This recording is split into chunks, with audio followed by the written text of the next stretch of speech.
All right, so Filipinos love pickup trucks, and why not? They can seat 5, they're comfortable, they're huge, they have this high ride height, and of course they're affordable because they're part of this tariff exception that passenger pickup trucks are a part of. Now what we got here right now is the Ford Ranger XLS, but it's the base model, but it has a 6-speed automatic. Does it have what it takes to take your money, for you to bring it home and be your next car? How's it going, guys? Roy Robles here from Zigwheels.Ph, and today we'll be looking at the Ford Ranger XLS 4x2 with a 6-speed automatic.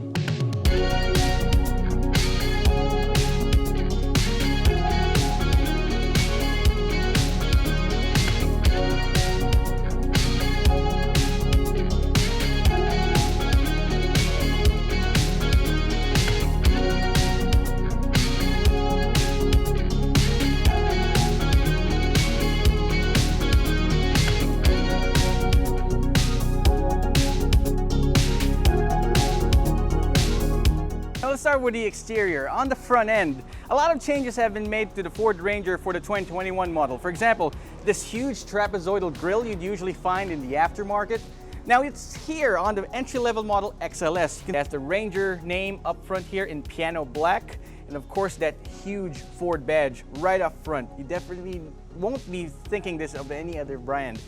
You've got this huge headlamps. Of course, they're reflectorized headlamps and they're not projector types. Of course, it's an entry-level model, but these blackout inserts and this amber one right here definitely gives it a great look. You also have halogen headlamps right below, but it doesn't have any skid plates because, like I said, it's an entry-level model. But overall, this huge front panel of this front fascia here gives it a great, imposing look.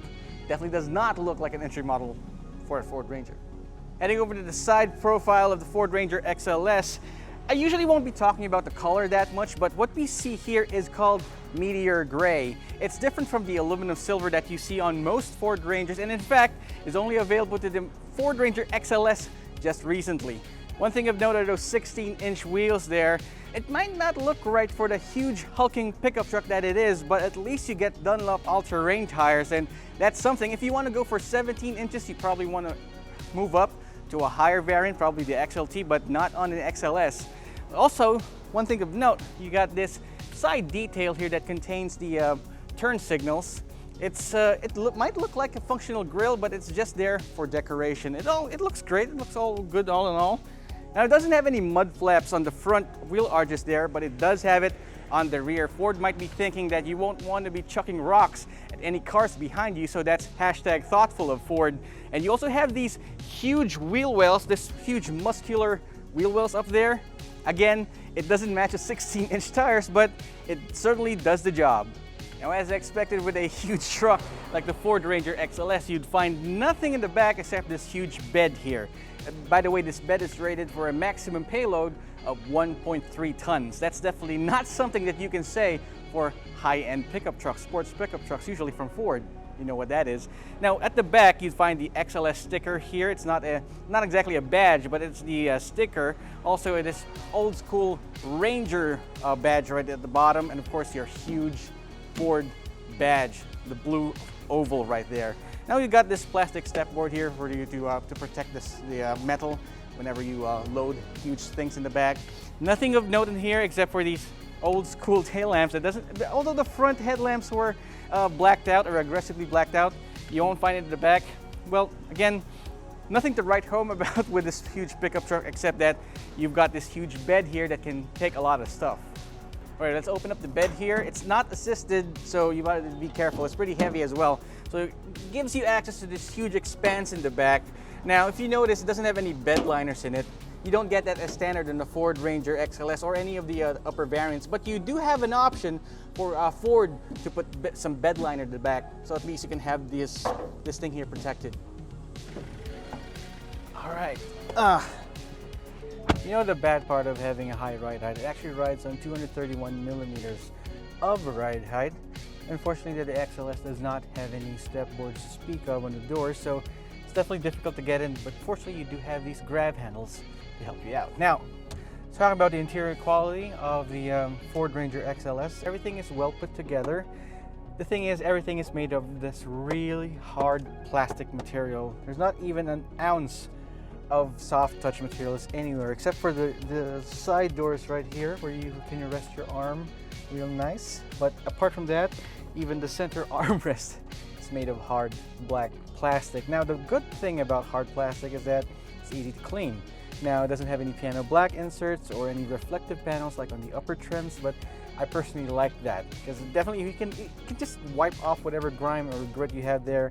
It's easy peasy. There's not much to say about the interior of the Ford Ranger XLS apart from, you got your manual controls here, an 8-inch touchscreen infotainment system with Apple CarPlay and Android Auto. That's something good to have. You also have this microphone up here for you to control your voice commands on your phone, but it doesn't have Ford Sync 3 with their voice command systems right there. But again, it's something that you will never miss in this truck.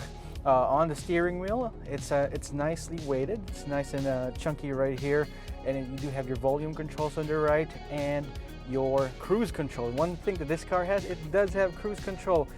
Apart from that, it only has 2 airbags, one here and one on the passenger side. ABS, ABD, the usual. Doesn't even have parking sensors or cameras or 3D cameras anywhere.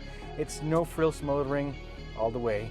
One thing of interest here is your gauge panel, so you do have all your information here for your trip meter, fuel consumption, and settings for your car. For example, I had to figure out a way to unlock all 4 doors through this maze of settings right here, because usually by default, if you unlock the key fob, it only opens the driver's side panel, but not all 4 doors. So for the seats, forget about any pretensions, any aspirations of leather material. You've got fabric seats right here. That's pretty rough to the touch if you remember those 2000s JanSport bags. That's exactly how it feels like. But the good thing about that is that you won't slip anywhere else. You won't be slipping on these seats, during aggressive driving or whatever. You definitely won't be feeling that. And they're fairly supportive, actually, nicely bolstered and comfortable. It's just that it's not as soft as leather, but you got it right here. In the back, you also have 3 seats. Well, that's basically standard for this type of thing.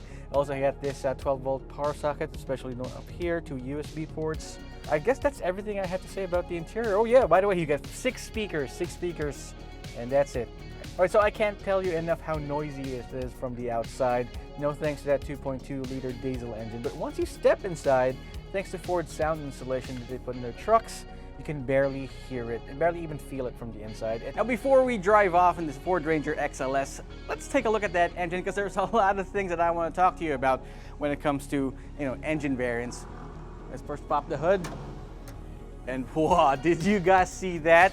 It's got hydraulic struts on the engine. Not a lot of cars, even high-end cars, have this feature. So no more touching that huge hot bar whenever you open the engine. So again, under the hood, you got a 2.2-liter turbocharged diesel engine that's 4 cylinders, and it makes 158 horsepower and 380 Nm of torque. Now compare that to the Ford Ranger Wildtrak that's worth around 300,000 pesos more, but makes 177 horsepower and 420 Nm of torque. That's a price to cost and price to performance ratio you might want to think about. You know what? I won't be giving you all these numbers. I'll be putting a link down below for you to compare these 2 cars, including the Ford Ranger Raptor, just for kicks, so that you can go ahead and see if what car exactly is the best one for you. But let's go ahead and take this for a spin, and I'll show you exactly what the Ford Ranger XLS can do. All right, so setting off on the 2021 Ford Ranger XLS with a 6-speed automatic. Now, so it doesn't have the 6-speed manual or the 10-speed automatic that everyone seems to be going crazy over. But this, in my opinion, having driven both of those transmissions, actually, both variants with those transmissions, I'd say the 6-speed is the best fit for the Ford Ranger, especially on the XLS. It's very responsive and reacts well to your throttle responses. Yeah. Okay, so one thing that I instantly observed about the Ford Ranger XLS is that no matter how good the sound insulation is on idle, it definitely could use a lot of work in speed, because even though we're just cruising along normal speed during traffic, you can definitely hear it from the inside, that 2.2-liter diesel engine working hard just to get us going. But what it doesn't have a hard time with is advancing us forward. You can really feel 385 Newton meters of torque and as early as 1,500 RPMs right here, no problems. So we're cruising along 1,500 RPMs. That's definitely a good sign for fuel consumption. We'll tackle that later on. Steering is a bit vague in the center right here. But again, this is no sports car. It's not even a sports truck. All right, so let's talk about those suspension characteristics. You know, it's got independent suspension, McPherson struts up front, and of course leaf springs at the back, as any truck should. And although you can feel the road, no thanks to those all-terrain tires, but it's not bouncy, you know, unlike those 90s trucks where you actually have to put sacks of rice or sand in the back just for the suspension characteristics to feel smoother and bearable. But you know, with the Ford Ranger XLS, I can definitely see this as someone's family car. You know, sitting in the back, my rear passengers there aren't complaining about a bouncy feel. It's not boat-like. They can still feel the road, but it's comfortable, so to speak. So if you're thinking of bringing the family along on your road trips, I'd say, you know, the Ford Ranger XLS might be a good bet in this one. Plus, this commanding view of the road. Looking up ahead, you can see everything up in front of you and on your side, giving you more confidence in your drive. You might not be driving in a really fast machine or in the best handling vehicle, but at least you can see where you're going. And no thanks to that front fascia with that imposing grille and this high ride height, a lot of people will be giving you respect for the Ford Ranger, especially this XLS variant. I know it's just an entry-level variant to most people, but definitely does the job. Good job, Ford. So we're talking about a big, heavy truck with all that power and torque. It's got to have good brakes, so let's check it out. Sorry about that, guys. So you got disc brakes up front and drums in the rear. They bite really hard, I gotta tell you. When I drove this for the first time, I had to get used to that braking feel, so I had to, you know, modulate my right foot a little bit just to get the right braking feel and for smooth driving. So you're all covered. Besides, the brake has ABS, anti-lock brakes, and electronic brake force distribution. Part of the little safety features you have in the Ford Ranger XLS, and I'd say it's much appreciated that you have it on an entry-level truck. Noisy engine aside. All right, so let's talk about fuel economy while this engine works hard, if you can hear it. Fuel economy in the city would be around 8 kilometers per liter, and on the highway, once the road opens up, you're gonna enjoy 14 kilometers per liter. Now, I've driven the Ford Ranger Wildtrak with a 2-liter single scroll turbo. Now, even though that has a smaller engine, it has more power in it. And it does take a toll on the fuel economy. So fuel economy on the Ford Ranger XLS is actually much better than the one on the Ford Ranger Wildtrak. You might ask why. It has a bigger engine. Why does it have better fuel economy? Well, I think it has something to do with the turbo characteristics on the Ford Ranger Wildtrak. It's more tuned for power, because it has more power, definitely, than this one. And I'd say because of the tires. The tires are definitely larger on the Wildtrak than this one, than the 16s on the XLS.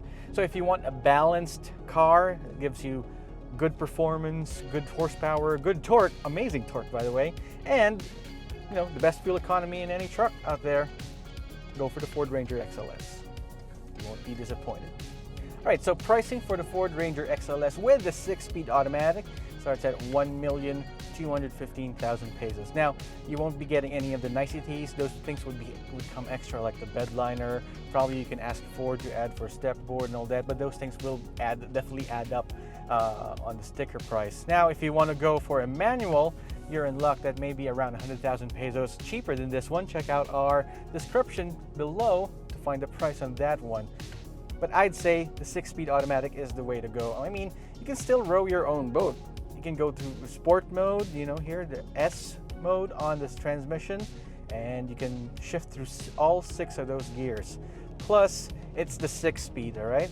Guys would probably be up in arms out there. Hey, the 10-speed isn't that great. I've tried it out, but hey, Ford's got you covered. It's got a 6-speed here, the good old trusty 6-speed, and I think you'd enjoy it as much as I do. So there you have it, folks. Entry-level motoring has never been this massive. Now, has never been this good. Now, let me ask you a question. How much truck do you really need? Now, you might want to ask me to go for a cheaper manual version of the XLS, but I think with just given enough compromises, the Ford Ranger XLS with a 6-speed automatic just might be your next car. So what do you think? Leave us a comment in the comment section down below and tell us, what would you choose, the automatic version or the cheaper manual version? I hope you loved this video, and if you do, smash that like button and make sure to hit that notification button so you are alerted whenever we upload a new video. Once again, it's Roy Robles from Zigwheels.Ph, and I'll see you guys next time.